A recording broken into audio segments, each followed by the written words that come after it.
नमस्ते and once again welcome back to Organizopedia. अगर हमें किचन से रिलेटेड कुछ ऐसे हैक्स एंड ट्रिक्स पता हों जिनकी हेल्प से हम अपने किचन के काम को और भी फटाफट कंप्लीट कर पाएँ, तो ऐसे हैक्स और ट्रिक्स को हमें डेफिनेटली हमारा जो किचन रूटीन होता है उसमें एवरीडे फॉलो करना चाहिए। तो आज इस वीडियो में मैं आप सबके साथ में ऐसे ही कुछ टिप्स एंड हैक्स शेयर कर रही हूँ जिन्हें मैंने रिसेंटली डिस्कवर करा है पिंटरेस्ट पर, रील्स पर, और कुछ इनमें से ट्रिक्स हैं जिन्हें मैंने अपनी मम्मी से सीखा है। तो चलिए फिर शुरू करते हैं आज का ये किचन हैक वीडियो।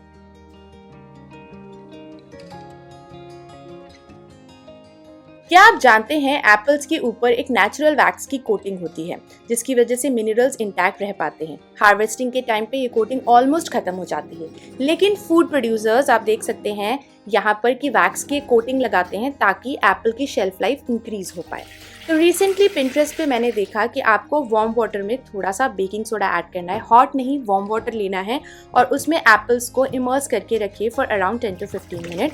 अब आप इसे चाहें तो हैंड से या फिर जो क्लीनिंग ग्लव्स होते हैं उनकी हेल्प से इसे अच्छे से स्क्रब कर दें।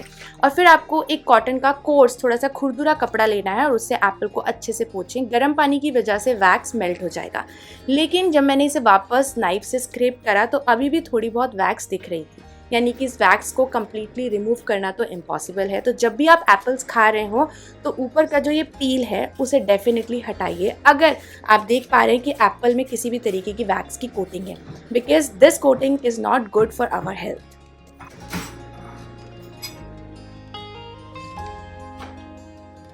जब भी आप गैस को ऑन करते हैं तो डायरेक्टली पैन में ऑयल कभी भी ऐड नहीं करना चाहिए। जस्ट वेट कि पैन आपका प्रॉपरली प्रीहीट हो।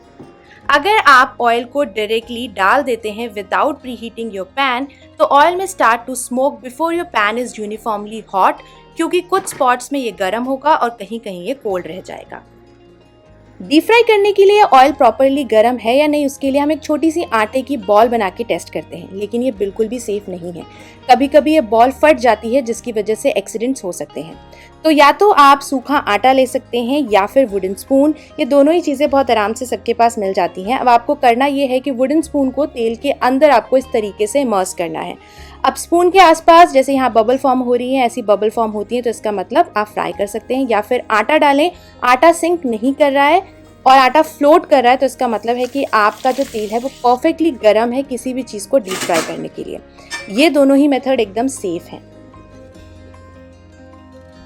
ग्रेप्स को स्टोर करने से पहले उसे कम्प्लीटली ड्राई करें, अगर मॉइस्चर होगा तो ग्रेप्स रॉट कर जाएंगे।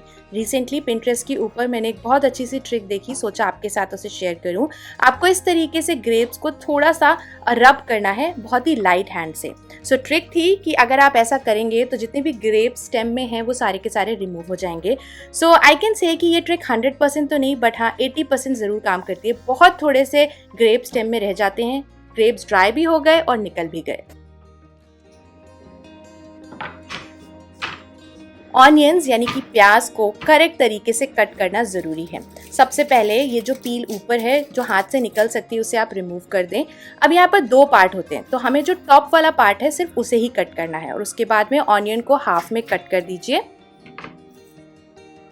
अभी आप देखोगे कि कितनी ईजिली जो भी पील है without wasting the extra layer of onion आप पील को रिमूव कर सकते हैं। ये वाला part as it is intact रहेगा। अब जैसे आप ऑनियन को रेगुलरली कट करते हैं उसी तरीके से आप इसे छोटे छोटे पीसेस में कट कर सकते हैं।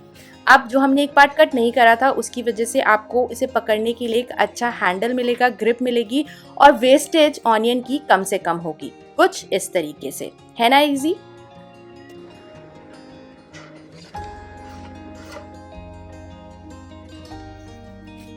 Do you know you should never keep breads inside the refrigerator? जब भी आप ब्रेड को किसी कोल्ड एनवायरनमेंट में रखते हैं तो उसमें रिक्रिस्टलाइजेशन होना शुरू हो जाता है। अगर मैं इजी टर्म्स में बोलूँ तो ब्रेड बहुत जल्दी स्टेल होनी शुरू हो जाती है। सो ऑलवेज मेक श्योर कि आप ब्रेड को नॉर्मल रूम टेम्परेचर में ही स्टोर कर रहे हैं। अगर ब्रेड का पैकेट ओपन है तो आप चाहें तो इस तरीके का एक ब्रेड बॉक्स भी परचेज कर सकते हैं, स्टील का या प्लास्टिक का, और उसके अंदर आप इस पैकेट को स्टोर कर सकते हैं। जब आप इसे वार्मर टेम्परेचर में रखते हैं आपकी ब्रेड काफ़ी दिनों तक सॉफ्ट बनी रहती है। एंड अगर पैकेट ओपन नहीं है तो उसको आप एज इट इज भी काउंटर टॉप पे रख सकते हैं। समर वेकेशंस है तो it's all about eating ice creams. तो जब भी पॉप्सिकल्स वगैरह बच्चे खाते हैं तो मेक श्योर करिए कि आप उनकी हैबिट बना रहे हैं कि एक प्लेट उनको दें, ताकि जो भी वेस्टेज हो वो प्लेट में गिरे और आपका घर उसकी वजह से बिल्कुल भी गंदा ना हो। In case you are travelling तो आप इस तरीके का एक पेपर, बोल, कप कुछ भी ले सकते हो, उसमें एक छोटा सा होल करिए एंड कुछ इस तरीके से जो पॉप्सिकल है उसको होल में से पास करवाना है। Now it is completely safe, बच्चे अपने कपड़े भी नहीं खराब करेंगे and they can enjoy the ice creams as well. Summers में फ्रूट्स के ऊपर फ्रूट फ्लाइज आती हैं which is not good for our health. Specially banana का ये जो टॉप पार्ट होता है इसमें काफ़ी ज़्यादा डस्ट भी होती है और इसी की वजह से सबसे ज़्यादा फ्रूट फ्लाइज आते हैं। तो बनाना हम कम्प्लीटली वॉश तो नहीं कर सकते हैं, तो इसका जो टॉप पोर्शन है उसको आप अच्छी तरीके से पानी से धो रहे हो ताकि उसमें डस्ट ना हो, और डस्ट नहीं होगी तो डेफिनेटली इसके आसपास इंसेक्ट्स भी नहीं आएंगे। Recently, I've received some products from Mamaearth, which is their creamy matte long stay lipsticks with Muru Muru butter and vitamin E. All these lipsticks have creamy matte texture and it gives you 8 hours long stay. It has intense color payoff and non-drying and flake proof also. Muru Muru butter nourishes and keeps the lips flake free. Vitamin E moisturizes and prevents pigmentation. आप देख ही सकते हैं कि इन lipsticks की जो packaging है वो काफ़ी ज़्यादा अच्छी है और एक सिंगल स्वाइप में कितना इंटेंस कलर ये लिपस्टिक्स आपके लिप्स के ऊपर देने वाले हैं। This comes in 9 different shades. You can use my code which is DECOR2024 to get an extra 20% off at mamaearth.in. Mamaearth's product are free from any harmful chemical and they're all natural. अगर recently आपने Mamaearth के किसी offline store से कोई shopping करी है तो मुझे कमेंट सेक्शन में ज़रूर बताएं।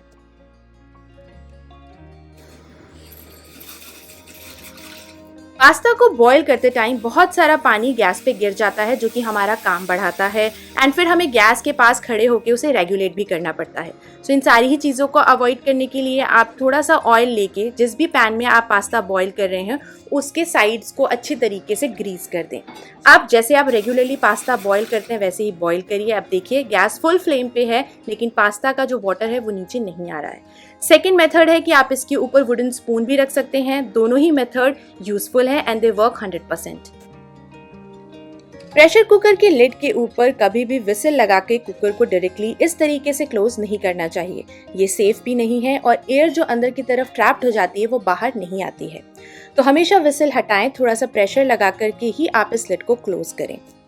जब हम बिना विसल के कुकर को क्लोज करते हैं तो सारी ट्रैप एयर बाहर आ जाती है एंड स्पिलेज भी इसकी वजह से कम होता है।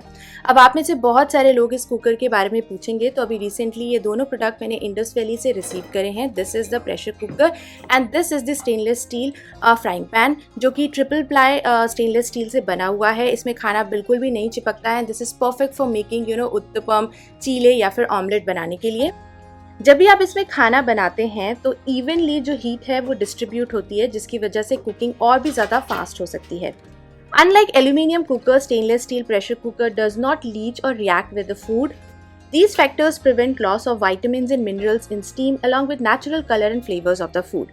You can use my code which is Sharma12 SHARMA12 to get extra discount from their website. अगर पैकेट्स ओपन रह जाते हैं तो हम डेफिनेटली सीलिंग क्लिप्स को यूज़ करते हैं उन्हें सील करने के लिए। लेकिन अगर आपके पास सीलिंग क्लिप ना हो तो आज मैं आपको एक बहुत ईजी सा ट्रिक बता रही हूँ। बस आपको सिजर की हेल्प से पैकेट को बेसिकली यू शेप में कट करना है, कुछ इस तरीके से। एंड नाउ आपके पास 2 हैंडल्स हैं, इनकी हेल्प से आप बहुत आराम से नॉट लगा सकते हैं। मुझे लगता है ट्रैवलिंग के टाइम पे हैंडी है अगर आपके पास में सिजर है, अदरवाइज आप इसे एवरीडे अपने किचन में यूज़ कर सकते हैं अगर आपके पास सीलिंग क्लिप्स नहीं है तो।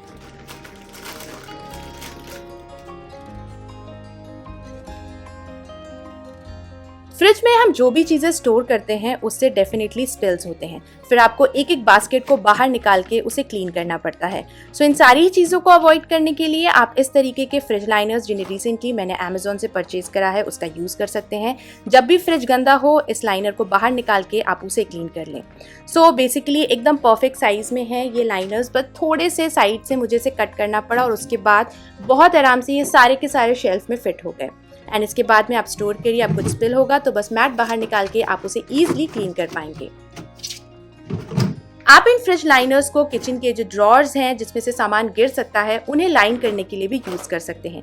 बस इसको अच्छी तरीके से लाइन अप करिए। अब यहाँ पर आप जो भी बर्तन रखेंगे वो ड्रॉर को बार बार ओपन एंड क्लोज करने की वजह से गिरेंगे नहीं।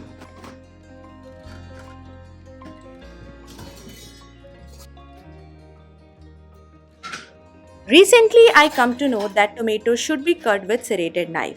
अगर आप रेगुलर नाइफ से टमाटर को कट करते हैं और वो थोड़ी सी भी ब्लंट हुई तो आप टमाटर को ईजिली कट नहीं कर पाएंगे। लेकिन जो सेरेटेड नाइफ्स होती हैं उनकी शार्पनेस बहुत जल्दी ख़त्म नहीं होती है। थोड़े बहुत खांचे होने की वजह से बहुत आराम से आप टमाटरों को कट कर सकते हैं। Just give it a try and let me know कि आपने भी कोई डिफरेंस फील किया। हिंदू रिचुअल्स में ऐसी बहुत सारी पूजा होती है जिसमें हमें साबुत जौ और गेहूं की ज़रूरत होती है। मैं गेहूं को इसमें स्टोर कर रही थी, लेकिन आप देखिए कि पूरा का पूरा गेहूं कीड़ों ने खा लिया है। तो रिसेंटली मैंने देखा कि मेरी जो नानी है वो जो कोको कोला की बॉटल्स या पेप्सी की बॉटल्स होती है ना, उसके अंदर गेहूं को स्टोर करके रखती हैं और वो सालों साल उनमें बिल्कुल भी कीड़े नहीं लगते हैं। सो आई थॉट कि मेरे पास ये एक मिल्क बॉटल पड़ी हुई थी, इसे अच्छे से वॉश करके इसके अंदर जो भी जौ और गेहूं है उसे स्टोर करके रखती हूँ। और आप चाहें तो प्लास्टिक हटा दें या इसको एज इट इज़ आपके मंदिर के ड्रॉर में ऑर्गेनाइज करके रख सकते हैं। एंड बिलीव मी, ऐसा करने से डेफिनेटली ये गेहूं या जौ बिल्कुल भी ख़राब नहीं होंगे और पूजा के लिए आप इसे फ्रेश यूज़ कर पाएंगे। आई नो बच्चों को करेला खिलाना अपने आप में एक टास्क हो सकता है, तो आज आप सबके साथ एक छोटी सी ट्रिक शेयर कर रही हूँ। जिस भी मेथड या रेसिपी से आप भरवा करेला बनाते हैं आपको उसी तरीके से इसे बनाना है। अब यहाँ पर मैंने आलू लिया है, फ्रेंच फ्राई शेप में मैं छोटे छोटे स्लाइसेस कट करूँगी और उसे पानी में डाल के रख दूँगी ताकि वो ब्लैक ना पड़े। यहाँ पर हमारा मिक्सचर रेडी है। अब इसे मैं करेले में भरूँगी, सेम जो अचार वाली बड़ी मिर्च होती हैं उसमें, और मैं आलू का भी यूज़ करूँगी। सो सबसे पहले जो मिक्सचर है उसे जैसे आप रेगुलरली करेले में भरते हैं वैसे ही आपको भरना है। मैं मिक्सचर थोड़ा ज़्यादा रेडी करती हूँ तो यहाँ मैं मिर्च में फिल कर रही हूँ। अब आलू की ये जो स्लाइसेस हमने कट करी थी इसे आप एक बड़े बोल में ट्रांसफ़र कर लें और जो करेले का बचा हुआ मिक्सचर था उसे आपको आलू के साथ में अच्छे से मिक्स करना है। इसे अच्छे से मिक्स करिए ताकि हर एक आलू की जो स्लाइस है उसमें इसकी कोटिंग हो पाए। और फिर जैसे आप नॉर्मली ऐसे आलू की जो सब्ज़ी बनाते हैं सेम कुकिंग टाइम में आपको इसे कुक करना है। बिलीव भी बच्चों को पता भी नहीं चलेगा कि ये आलू के साथ में उन्होंने करेले भी खा लिया। वैसे मुझे भी जो ये मिक्सचर होता है उसी से ज़्यादा स्वाद आता है, करेले से इतना ज़्यादा स्वाद नहीं आता है। तो आप इस रेसिपी को एक बार ज़रूर ट्राई करिएगा। जब आलू कुक हो जाए तो उन्हें निकाल करके आप इसमें करेले फ्राई कर लीजिए। करेले हाफ कुक हो तभी उसी समय पे आपको मिर्च भी डाल देनी है। तो ये था आज का video. I hope you have enjoyed. I will see you next time. Till then take care and bye bye.